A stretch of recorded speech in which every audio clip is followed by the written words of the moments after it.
Halo, selamat siang. Selamat bertemu kembali dengan saya Marga Singgi. Salam dalam Dharma, Sotihotu, Namo Buddhaya. Cunihao. Bapak Ibu dan teman-teman sekalian, orang-orang baik dari Sabang sampai Merauke, dari Aceh sampai Papua. Pada hari ini kita akan kembali kongko-kongko seputar sembahyang, karena masih ada beberapa teman yang langsung chat ke saya menanyakan perihal persembahyangan.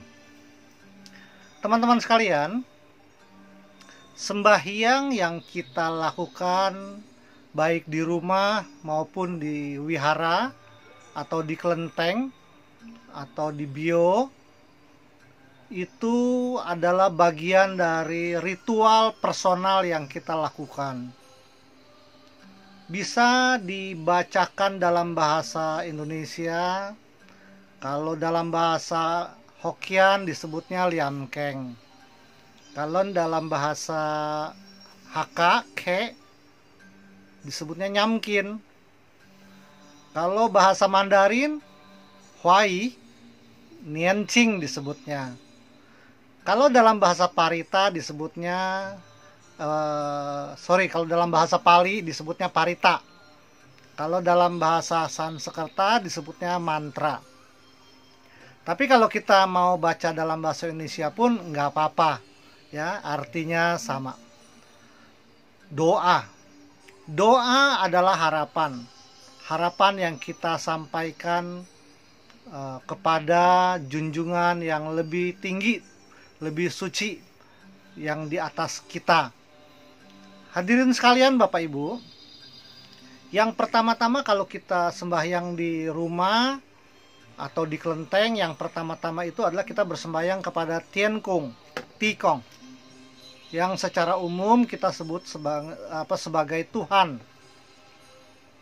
Tien Kung atau Tikong atau Tuhan ini adalah sumber asal muasal kehidupan. Tikong panggilannya, ya, sebutan akrabnya, atau Tien itu bukan dewa langit. Tien itu bukannya Gyokhong Siangte atau I Huang Tati. Kalau dewa langit Gyokhong Siangte, ya, I Huang Tati, yang seperti dalam cerita Sun Gokong, kerajaannya diacak-acak di langit, terus marah-marah. Ya, lalu Sun Gokong menceritakan niatnya mengacak-acak kerajaan langit karena dapat tugas. Sun Gokong ini adalah pengawalnya Tong Samcong karena diutus oleh Dewi Kuan Im untuk mengejar siluman sampai ke kerajaan langit. Gyokhong Siangte atau I Huang Tati, Kaisar Pualam, marah-marah. Nah, itu dewa langit.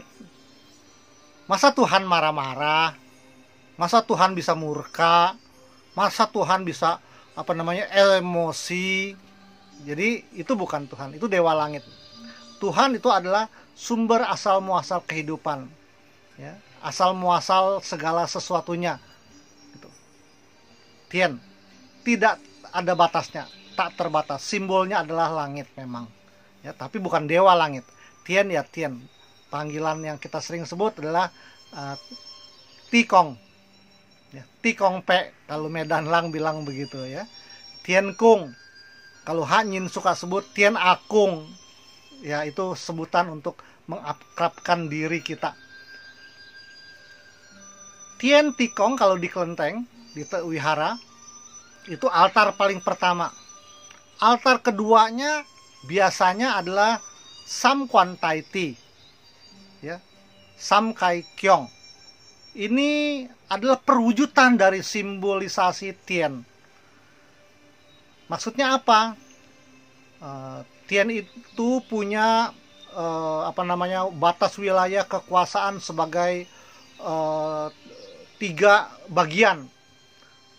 Paduka penguasa langit, Tien Quan Tai Ti. Paduka penguasa bumi, Te Kwantaiti. Paduka penguasa air, Sui Kwantaiti. Itu manifestasi saja ya. Sam Kwantaiti manifestasi dari Tien. Gitu. Nah, kemudian baru altar-altar lainnya sesuai dengan kelenteng atau wihara tersebut, tuan rumahnya siapa. Tuan rumah ini dewa utama, maksudnya yang di tengah-tengah. Ada dari unsur Buddhis, banyak bodhisattva, atau kalau enggak biasanya Sampaupo ya, Sampohut. Itu 3 Buddha, Amitabha, Sakyamuni, Baisajaguru. Itu dari Buddhis. Ada lagi Kuan Im, ada lagi tuan rumahnya Te Chong Ong atau bodhisattva lainnya. Ada juga yang tuan rumahnya dari dewa dewi Tao. Apakah itu Hian Tian Xiang Te, ada lagi Tian Xiang Senmu, ada lagi tuan rumahnya Kuan Kong, atau tuan rumahnya Erlangsen, atau tuan rumahnya banyak sekali, ada ratusan dewa-dewa dalam agama Tao ya. Nah, ada juga beberapa kelenteng yang hanya satu saja, Konghucu saja ada. Tapi kalau dewa yang hanya satu saja atau Nabi Konghucu saja biasanya jarang, termasuknya jarang. Umumnya kelenteng itu, Tepekong itu atau Bio itu isinya campuran. Tuan rumahnya memang dari unsur Buddha atau unsur Konghucu atau unsur Tao, tapi di kiri kanannya banyak altar-altar yang lainnya itu campur-campur. Nah, Bapak Ibu dan teman-teman sekalian, kalau kita bersembahyang di altar tersebut, yang mana altar tersebut juga kadang-kadang acap kali di rumah juga ada altarnya, kita sembahyangnya gimana? Kita lihat di altar tersebut biasanya ada namanya, dan kadang-kadang kita juga tidak hafal ya. Ini dewa siapa, kita bisa lirik lihat. Itu di situ tuh ada namanya siapa, kita baca. Oh, namanya A, B, C, ya udah kita sembahyang pai-pai. Kalau di Tien Kung Tikong itu hionya kan boleh 1, boleh 3 atau 9 ya. Nah, kalau di altar para dewa bodhisattva itu biasanya hionya 3 batang. Hio 3 batang ini simbol dari Tien Tiren atau Tian Te Jin, langit, bumi, dan manusia. Satu kesatuan, 3 simbolnya. Nah, kalau lilin kiri kanan itu simbol yin yang. Kalau buah-buah biasanya ada buah-buahan ini isinya boleh 3, boleh 5. Dan kalau mau lengkap persembahyangannya buahnya 5 macam, yang 5 warna, merah, putih, kuning, biru, hijau ya. Maksudnya apa? Itu simbol dari ngoheng, 5 unsur. Kim, Bok, Sui, Hoto ya. Kim itu, Cing itu logam, emas, Bok ya, Mu kayu, Sui air, Ho api, To tanah. Jadi itu simbol ngoheng, 5 unsur. Kalau mau 3 ya simbolnya artinya simbol dari Tien Tiren itu tadi.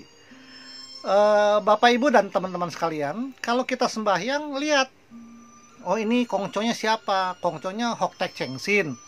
Berarti berdoanya itu pakai dupa, kita sebutnya Lambu Kongco Hok Tek Cheng Sin 3 kali. Lambu Kongco Hok Tek Cheng Sin, Lambu Kongco Hok Tek Cheng Sin. Kuan Kong, Lambu Kongco Kuan Tekun, Lambu Kongco Kuan Tekun, Lambu Kongco Kuan Tekun. Misalnya siapa? Kuan Im, ya Lambu Kuan Im Posat, Lambu Kuan Im Posat, Lambu Kuan Im Posat 3 kali. Setelah mengucap pujian itu 3 kali, ya kita boleh berdoa dalam bahasa Indonesia, bahasa Inggris, bahasa Mandarin, dalam bahasa daerah, bahasa Sunda, bahasa Jawa ya. Kita doa umum, doa yang universal, semoga semua makhluk hidup bahagia, bebas dari penderitaan. Nah, setelah itu boleh kita berdoa secara pribadi, personal. Ada teman-teman yang bilang kalau berdoa nggak usah minta-minta, berdoa nggak boleh minta-minta, doa saja. Ya, itu kalau mau begitu juga boleh. Tapi kan kita ini manusia biasa yang masih penuh dengan kekurangan. Jadi kalau kita manusia berdoa, minta boleh nggak? Boleh, nggak salah. Kita minta sehat, minta berkah, minta lulus ujian, minta anak baru lulus sekolah dapat pekerjaan, minta dagangannya laku laris gitu. Itu boleh saja, nggak apa-apa, asal mintanya yang positif. Dan tentu saja jangan lupa kalau kita minta doa yang baik-baik itu semuanya, kan kita ingin mendapatkan buah yang baik. Jangan lupa kalau ingin mendapatkan buah yang baik, kita juga harus menanam bibit yang baik.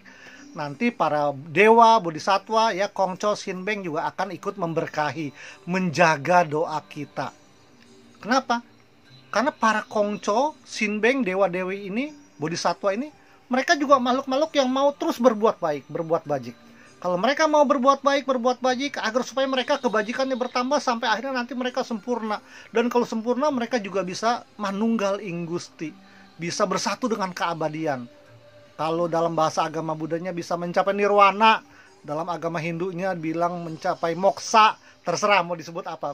Pokoknya bersatu dengan keabadian, bersatu dengan kesucian, dan terus mau naik tingkat. Nah kalau mau naik tingkat, itu para dewa, bodhisatwa, Kongco, Shinbeng, dia harus menolong. Siapa yang ditolong?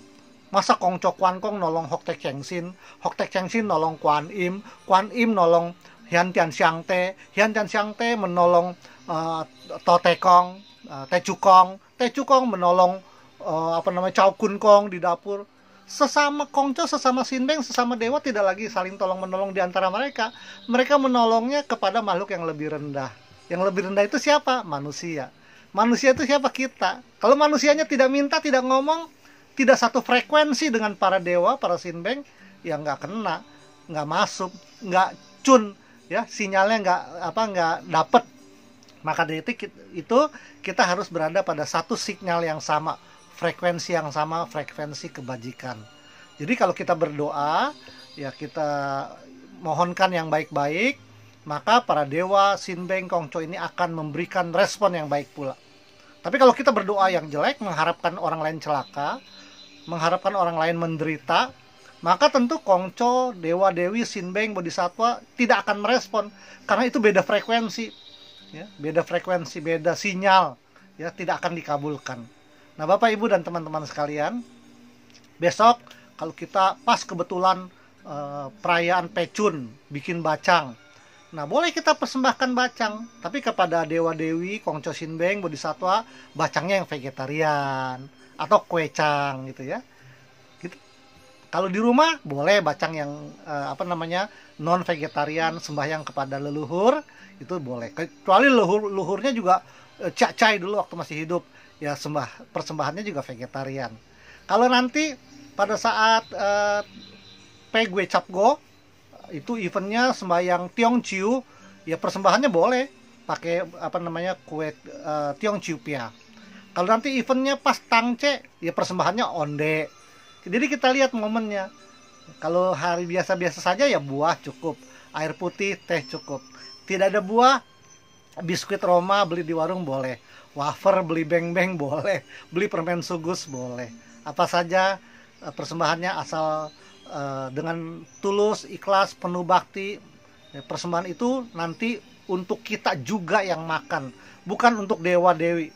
Ya, itu hanya penghormatan kita saja, bentuk wujud daripada simbol tanda bakti kita. Nah, Bapak, Ibu, dan teman-teman sekalian, jadi kalau sembahyang, apa yang kita sampaikan? Itu tadi ya, berdoa, kita sebut yang dimuliakan siapa, lalu kita berdoa secara umum, semoga semua makhluk hidup bahagia, bebas dari penderitaan, baru kemudian doa personal. Tapi kalau yang mau tambah lagi, baca sutra, baca keng, yang panjang-panjang, silakan. Kalau memang bisa dan sempat. Tapi kalau tidak pun, kita naikkan pujian, pasang dupa saja cukup. Kalau sembahyang kepada Tien Kung, Tikong, jangan lupa hionya paling atas, paling tinggi, ya, paling atas. Kalau sembahyangnya kepada dewa, bodhisatwa, Shinbeng, Kongco, Maco, atau Buddha, atau Sengren, itu turunan sedikit di jidat. Tapi kalau kemudian kepada orang tua, meja abu, leluhur, di hidung, ya, turunan lagi gitu. Hionya ditaruh, habis sembahyang, ditaruh dulu, baru dilanjutkan doanya. Tapi kalau mau dipegangin hionya sampai hionya tinggi, sampai pendek ya boleh aja, tapi capek ya. Jadi saya lebih cenderung taruh aja dulu hionya baru doa. ya, supaya doanya lebih kusyuk, lebih bisa konsentrasi. Nah, Bapak Ibu dan teman-teman sekalian, kalau pasang hio itu nggak perlu hionya beli yang panjang, yang gede, yang besar. Susah juga angkatnya, susah juga sembayangnya. Cukup yang sedang-sedang aja, yang standar, tapi kualitasnya bagus, wangi, sehingga juga bisa menjadi pengharum ruangan. Dan kalau hionya wangi itu kan kita juga menghirupnya lebih nyaman, tidak mengandung karbon dioksida yang banyak, lebih sehat. Semoga doa kita bisa terus dipersembahkan kepada junjungan, dan kita senantiasa bersekutu dengan teman-teman yang baik, dengan sahabat yang baik, dengan para suci yang baik, ya. Kalau ada orang mengajarkan berdoa untuk mengharapkan negatif, sesuatu yang jelek dari orang tersebut, ya itu namanya bukan doa, itu namanya sumpah serapah. Semoga doa kita senantiasa berada dalam kebajikan. Semoga semuanya berbahagia. Sampai jumpa di lain kesempatan. Salam dalam Dharma, Soti Hotu, Namo Buddhaya. Cunihao. Sampai jumpa.